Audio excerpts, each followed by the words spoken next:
दोस्तों, आज की कहानी है कैसे बनते हैं नागा, क्यों नहीं पहनते हैं कपड़े। जानिए उनसे जुड़ी रहस्यमयी बातें। सनातन धर्म में साधु संतों का काफ़ी महत्व होता है। साधु संत भौतिक सुखों का त्याग कर सत्य व धर्म के मार्ग पर निकल जाते हैं।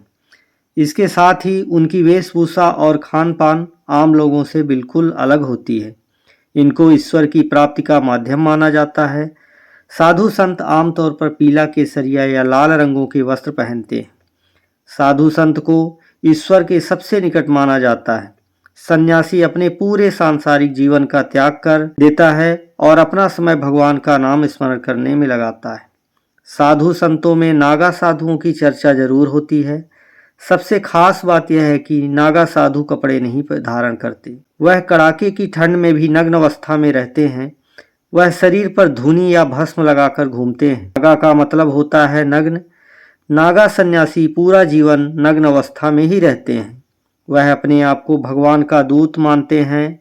आइए नागा साधुओं के बारे में कुछ रहस्यमयी बातें जानते हैं।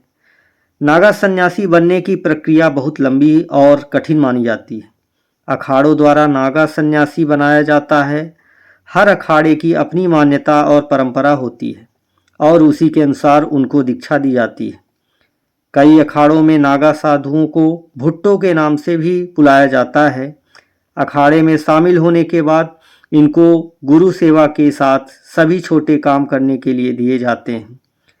नागा साधुओं का जीवन बेहद ही जटिल होता है। बताया जाता है कि किसी भी इंसान को नागा साधु बनने में 12 साल का समय लगता है। नागा साधु बनने के बाद वह गांव या शहर की भीड़ भाड़ भरी जिंदगी को त्याग देते हैं और रहने के लिए पहाड़ों पर जंगलों में चले जाते हैं। उनका ठिकाना उस जगह पर होता है जहां कोई भी ना आता जाता हो। नागा साधु बनने की प्रक्रिया में 6 साल बेहद महत्वपूर्ण होता है। इस दौरान वह नागा साधु बनने के लिए जरूरी जानकारी हासिल करते हैं। इस अवधि में वह सिर्फ लंगोट पहनते हैं। वह कुंभ मेले में प्रण लेते हैं, जिसके बाद लंगोट को भी त्याग देते हैं और पूरा जीवन कपड़ा धारण नहीं करते हैं। नागा साधु बनने की प्रक्रिया की शुरुआत में सबसे पहले ब्रह्मचर्य की शिक्षा लेनी होती है। इसमें सफलता प्राप्त करने के बाद महापुरुष दीक्षा दी जाती है।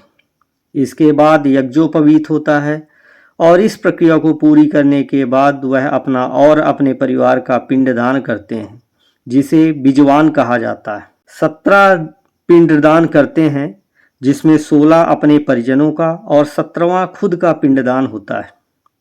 अपना पिंडदान करने के लिए वह अपने आप को मृत समान घोषित करते हैं, जिसके बाद उनके पूर्व जन्म समाप्त माना जाता है।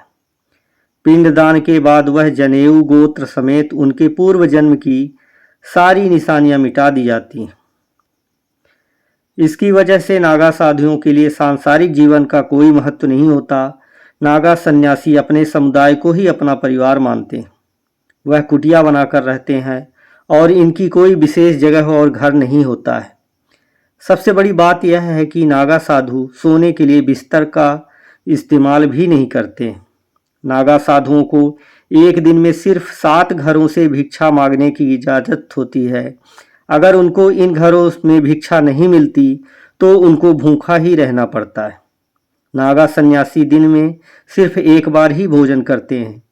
नागा साधु हमेशा नग्न अवस्था में रहते हैं और युद्ध कला में पारंगत होते हैं।